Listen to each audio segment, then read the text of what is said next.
네, 안녕하십니까. 영쌤입니다. 저는 오늘 그 간절기 난로인 도요토미 반사식 난로 RSH29G를 소개해 드려 볼까 합니다. 요 난로는 반사식 난로라고 많이 알려진 난로이죠.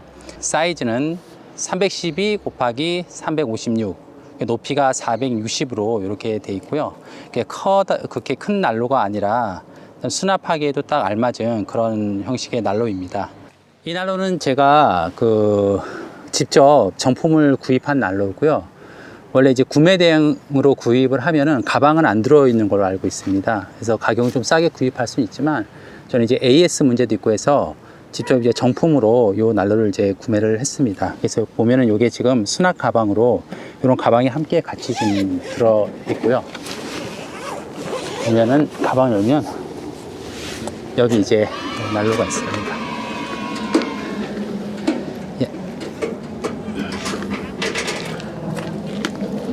수납하기에 이제 진짜 알맞은 요 사이즈로 지금 되어 있고요. 요 난로를 보면은 이런 식으로 문을 열고, 이게 이제 연소통입니다. 근데 연소통이 이렇게 분리돼서 이렇게 빼낼 수 있도록 되어 있는데, 이제 문제는 요 유리가 굉장히 약합니다.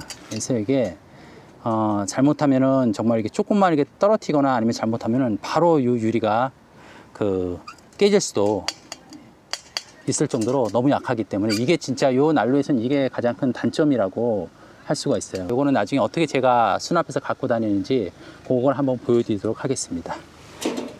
이게 이제 점화 버튼입니다. 그래서 요 버튼을 이제 내려주면은 불이 이런 식으로 해서 불이 지금 타워 오르는 게 보실 거예요. 요 난로에도 보면은 여기 보면 점화 코일이 들어가 있어요. 그래서 요 버튼을 눌러주면은 요 이제 점화 코일에 의해서 이게 이제 불이 붙는 방식으로, 요거는 이제 옴니 방식하고 동일하다고 보시면 됩니다. 문제는 이제 요 점화 코일이 굉장히 약해서 또 잘 끊어진다는 거예요. 점화 코일이 끊어졌다. 그럼 이제 눌러도 이제 이게 불이 안 켜져요. 그런 경우 이제 굉장히 이제 당황을 할 수 있는데, 긴급 조치할 수 있는 방법 제가 그것도 알려드리도록 하겠습니다.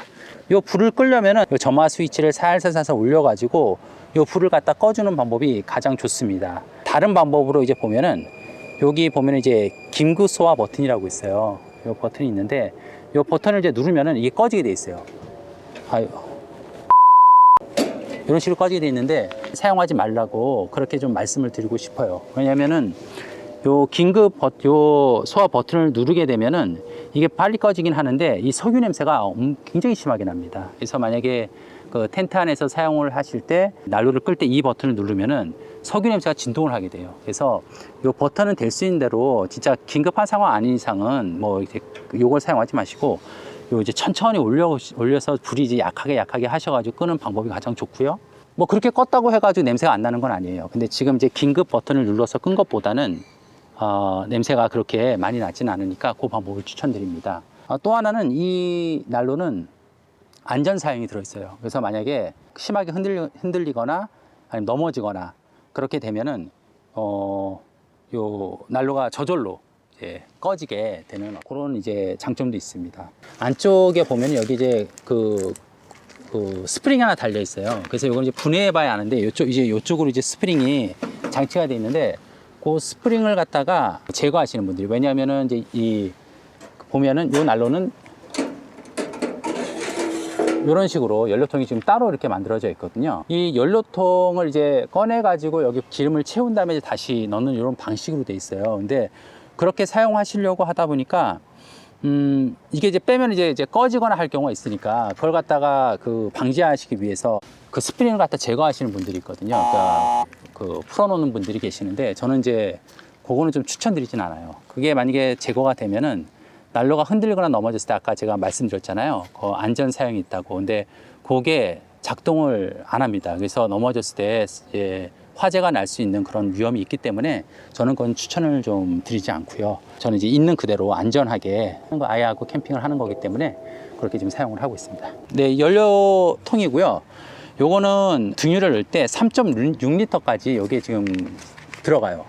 여기에. 그래서 여기 보면은 등유가 들어가 있는 요거 여기에 보여지는데 요게 차면은 나중에 요게 이제 이 능금이 올라가게 됩니다. 그러면 이게 다 올라가면 이게 넘쳐요. 표시라는 양 요걸 갖다 보셔가지고 이렇게 이제 차 들어가는 게 보시면 바로 그때 그 주유를 갖다 멈춰주는 거에 그게 가장 좋다고 생각이 돼요. 항상 요걸 보시고 이제 그 주유하는 것을 좀 추천을 드립니다.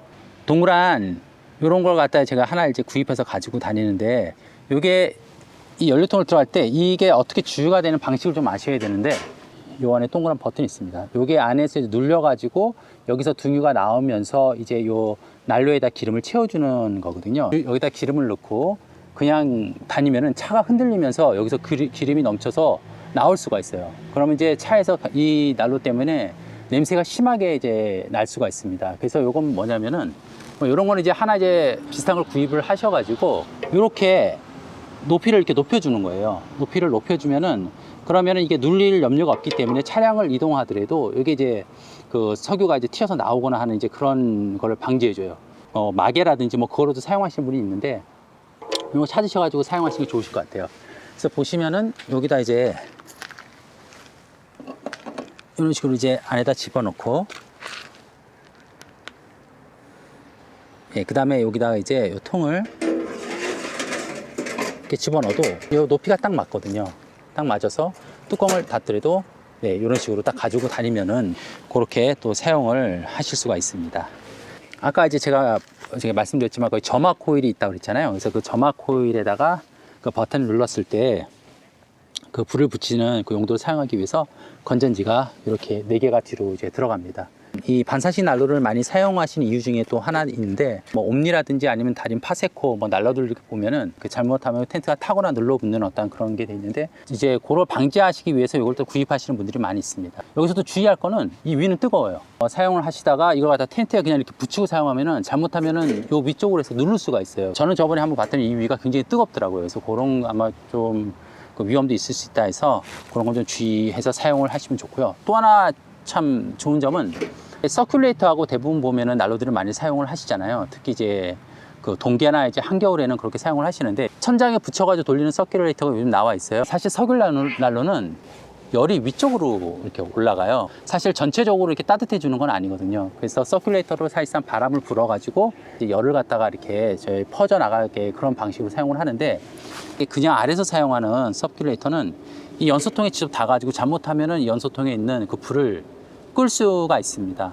이런 불안전 연소가 됐을 때 일산화탄소가 나오면서 굉장히 위험하게 되는 겁니다. 요거는 이제 그런 위험성이 없겠죠. 왜냐하면 이렇게 막혀 있기 때문에 뒤쪽에서 이제 바람을 쏴줘야 되는데 갑작스럽게 불이 꺼진다거나 하는 또 위험이 없기 때문에 저는 그런 부분도 굉장히 좋더라고요. 단점이라면은 아까 말씀드렸지만 유리가 너무 약하고 이게 참 장점은 뭐냐면 너무 이뻐요. 그 유리를 통해 가지고 빨갛게 되기 때문에 그것만 가지고도 저녁에는 랜턴 없이도 사실상 웬만큼 활동할 수 있을 정도로 이렇게 텐트 안을 밝혀주기 때문에 굉장히 좋긴 한데 너무나 약합니다.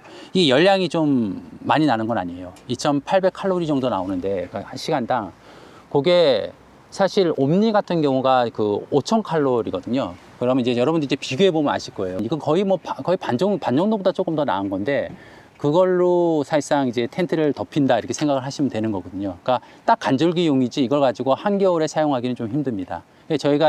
저는 이제 텐트 초반에 시작할 때 콜맨하고 그다음 이제 스노우피크, 리빙쉘하고 그 거실형 텐트인 코오롱 그 슈퍼펠릿을 지금 사용을 하고 있는데 리빙쉘 같은 경우는 저희가 한번 그걸 갖다 12월에 한번 가져가서 요거 가지고 사용을 해봤는데 추워서 안 되겠더라고요. 12월까지는 사용하기는 조금 저는 아니라고 봅니다. 사용할 때는 그냥 간절기용이다. 딱 그 정도로 해서 가을 정도. 텐트 너무 큰 텐트는 이걸로는 뭐 그런 효과를 볼 수가 없다고 생각을 합니다. 1월 달이나 이제 그 12월인 이제 말부터 1월, 2월도 이제 동계를 할 때는 사실 그 슈퍼펠리스 같은 경우는 옴니 하나 가지고도 덮기가 힘들어요. 그래서 그럴 경우는 이제 요 난로를 이제 같이 사용을 하면은 이 연비가 굉장히 좋거든요. 연비가 되게 좋아서 12시간, 15시간 이제 사용을 하실 수가 있습니다. 그 정도면은 뭐 하룻밤 자고 나고도 이게 계속 타고 있을 정도로 연비가 좋기 때문에 저희 같은 경우는 낮이나 이럴 때는 요 난로를 이제 사용을 하고 밤에 이제 잘 때는 요 난로를 켜고 옴니를 켜면은 슈퍼펠리스도 뭐 추출물이 커버하지 않을까, 동계에도 그렇게 생각을 하고 있어서 그때도 이제 같이 가져가려고 지금 생각을 하고 있습니다. 단점도 있긴 있지만 단점보다 사실상 저는 이제 장점이 많은 그런 난로라고 생각을 합니다. 해서라든지 뭐 그런 난로들도 있어요. 그래서 그런 것도 이제 사실상 이제 냄새가 나는 난로도 있지만 뽑기가 잘만 되면은 태서 같은 경우도 사실상 간절하게 사용하기 딱 좋은 난로이기 때문에 선택을 하셔서 사용을 하시면 될 거라고 생각을 합니다. 자, 이게 뭐냐면은 아까 제가 말씀드렸지만 유리가 약하다고 그랬잖아요. 저는 이제 이렇게 만들었어요. 대충 뭐 어렵진 않습니다. 그래서 이런 이제 그 사이즈에 맞는 상자를 구입을 하셔가지고 뾱뾱이 있죠. 뾱뾱이를 넣은 다음에 딱 넣고 위에 이제 뾱뾱이 같이 넣고 네, 이런 식으로 해서 집어넣고요. 이걸 갖다가 이제 난로 안에 이게 수납할 수 있게 이렇게 수납이 들어갑니다. 수납을 하셔서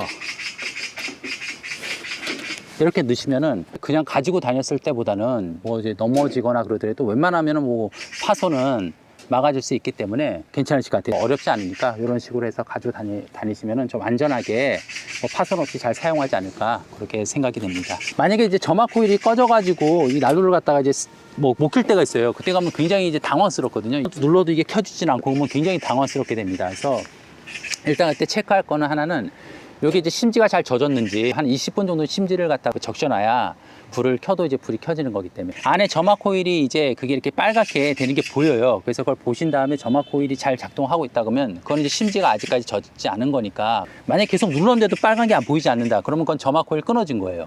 근데 그거 갖다 계속 누른다고 그건 켜지지 않고요. 그럼 여러분들 하실 수 있는 방법이 뭐냐면 올리셔가지고요. 여기 지금 저는 켜졌지만 올려가지고 어떻게 하시냐면은 바로 그냥 거기다가 그걸 불을 갖다 이렇게 대시면 돼요. 옛날 우리 그 어머님들이 그 사용하셨던 그 방법 그걸로 해서 라이터라든지 아니면 나무에 불 붙여가지고 키시면은 그러면 사용하시면 되실 것 같아요. 난로에 대해서 오늘 리뷰를 좀 드려봤고요. 다음 시간에는 제가 요 간접기 난로 외에도 우리 동계에 사용하는 난로를 어떻게 사용해야 될지 또 그 장단점이 뭐가 있는지에 대해서 다시 한번 소개 한번 드리도록 하겠습니다. 시청해 주셔서 네, 감사합니다.